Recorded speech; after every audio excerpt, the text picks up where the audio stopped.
muddo u baxaynay practicals wixii aan practicalada ku soo aragnay ma wada sheegi karno waxaan la soo kulannay cases badan oo waxay ka hadlayeen waxyaabo badan marka caseskii aan soo aragnay mid ka mid ah anuu isku dayay inaan ka hadlo haddii aan nahay dadka barta healthka waxaa nagu waajib ah inaan qarino patientiga magaciisa iyo privacygiisa so waxaan casekan aan diyaariyey magaciisa qofku waa XYZ agekeedu wuxuu ahaa 28 sano occupationkeedu wuxuu ahaa housewife wax shaqo ma yahayn waxay ahayd gurjoog educational statuskeedu waxay ahayd high school hooyo high schoolka uga hartay waxbarashada magaca ninkeedu also ahayd waa ABC ninkeedu wuxuu jiray 34 sano shaqadiisuna waxay ahayd shopkeeper inuu ahaa dukaan gade haddaan soo koobo waxaan hooyada ku soo arkay waxay ahayd hooyo 78 jir ah old lady with obstetric index gravidity para 2 with 40 weeks of gestation with twin gestation both in longitudinal one in cephalic presentation and the other one in breech presentation in labor waxay ahayd hooyo 28 sano jirta ilmaha ay haysatay wuxuu ahaa gravidity para 2 waxa ay ku jirtay 40 isbuuc waxay haysatay uurkooda ay lahayd mataano mid ka mid ah wuxuu ahaa mid toosan oo caadi ah oo cephalic oo madax keena halka kan kale uu ahaa mid daba keena complicationka ugu adag oo ay ilmahan isku dhaxeeyeen wuxuu ahaa mid marka uu immediately marka ay hooyadu foosheeda contractions oo ahayd ilmihii ugu horeeyay oo dhashay wuxuu ahaa gabar waxa ayna u dhalatay si caadi ah waxa waqti badanna maysan qaadan exactly way dhashay laakiin ilmaha dambe wuxuu ahaa ilmo mayl ah waxa ayna ku qaadatay hooyada duration u dhaxaysa 13 minutes waxa ayna waxa uu noqday mid ku adkaaday positionkii hase ahaatee wax obstetric looma samaynin akhiiran uu soo baxay ilmihii drug administrationka first time-kii uu ilmuhu waxa caawinayay dhakhtarada waxa ayna iga caawisay inay i tusto habka loo jaro koodhka ama neefar labada ilmoodba in loo kala dhaxaysiiyo midkiiba laga soo durkayo 2 centimeter laga jarayo dhexda like that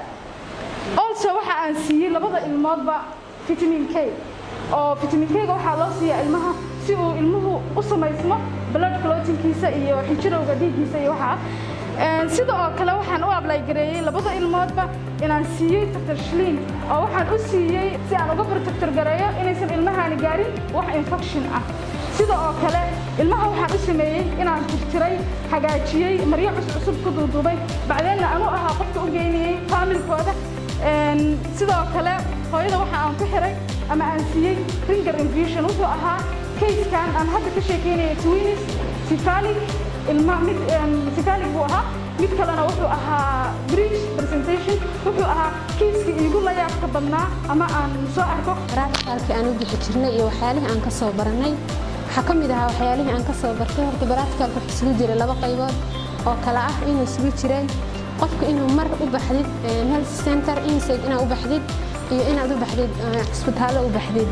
markaan isbitaalada u baxno waxyaalaha aan ka soo bartay waxa ka mid ahaa talaalka ciyaalka sida loo siinayo iyo dooska la siinayo iyo meelaha laga kala siinayo intaas ka mid ahaa sidoo kale waxa ka mid ahaa ANC-ga hooyada marka lagu pregnancy-ga marka la qaabilayo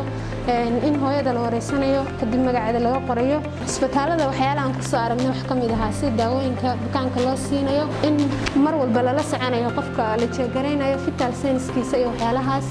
marka waxaan halkan ku soo jeedinayaa kiis ka mid ah kiisaska aan ku soo arkay isbitaalada waxaan ku soo arkay kiiska kan waxa ahaa kiis sonkor ah kaas oo jirtay 70 sano new case buu ahaa kadib waxaan ugu timaaday isbitaalka wuxuu kaga oolaa 10 maalmood buu ku oolaa bulugta kaga oolaa waxa uu sameeyay general examinations she look like waxa uu arkayd ill but oriented time xilliga ay noo timaaday waxaan ka cabirnay vital signs-keedii waxa ahaa normal dhiiggeeda sare waxa ahaa 120 kan hoosena waxa ahaa 80 aan ka cabirnay balsihii isaguna waxa ahaa normal oo waxa ahaa 100 buu ahaa temperature-keeda xogaa yar kacsanaayo waxa ahaa 38.5 glucose-keedana waxa ahaa 350 buu ahaa systemigeeda kalena caadi bay ahay waxba ma aysan qabin shaabkiisana wuxuu ahaa irregular shaab sidoo kale wuxuu ahaa mid smiling foolkiisa wuxuu ahaa mid aan fiicnayn dischargena dhacaanna wuu lahaa. magacayga waxaa waye Firdawso Cumar Maxamed, faculty ka socota Health Science Department Nurse Semester 4. waxaan rabaa inaan soo jeediyo case presentation. dabcan waxaan u baxnay baraatikaalyo badan oo waqti dheer socday. baraatikaalyadii aan u baxay ayaa waxaan rabaa inaan ka soo jeediyo case presentation. baraatikaalyada horta faa'iido weyn ayay noo soo jeedatay. waxaan rabaa inaan ii sharxo qalabyada aan ku soo arkay Kafa Hospital. waxa ugu horeeya qalabka aan ku soo arkay Kafa Hospital monitor machine-ka.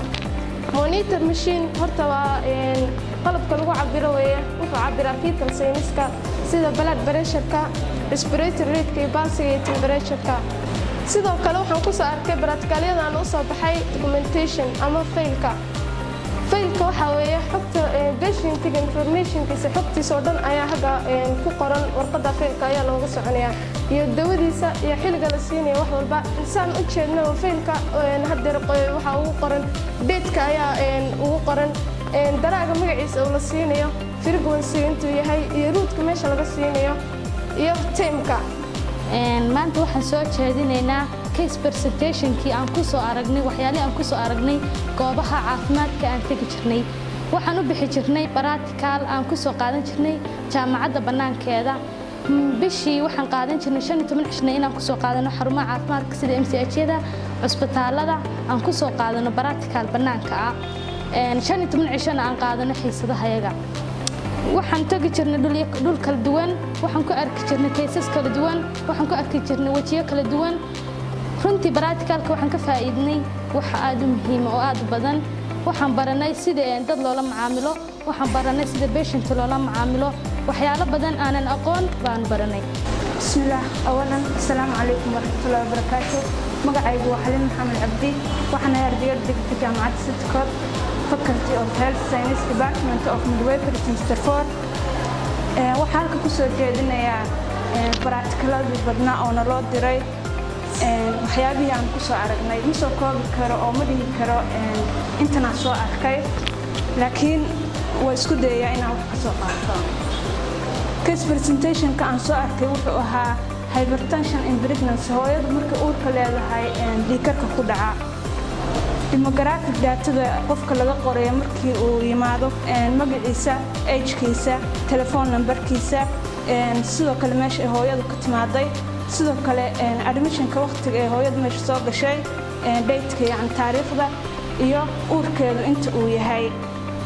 sidoo kale waxa ugu horeeya oo hooyada la weydiinayo waa child complication-ka, yani dhibaatooyinka u waaweyn ee hooyadu ka cabanayso.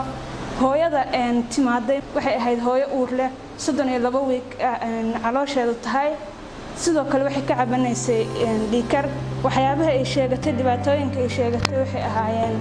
barar lugaha hoose ka soo galaya. sidoo kale waxay lahayd hooyadu head age madax xanuun. hooyadu waxay ka cabanaysay barar xagga lugaha hoose ah oo 12 maalmood haya. wareegga canqow wuxuuna u soo kacayay bararkaasi dhinaca ruugga, يعني سريبو أسافولي. سيدا كل هوايد وحكي كعبنيسي head age ماذا حنون. سيدات مع المود هوايد ماذا حنون كعبنيسي. سيدا كل هوايد وحي لهاي ديسنس توا مرة قاعد يعني مركي عباش صعطو إندها إناني يعني وحوك أتسفي عنو أركين أو عاد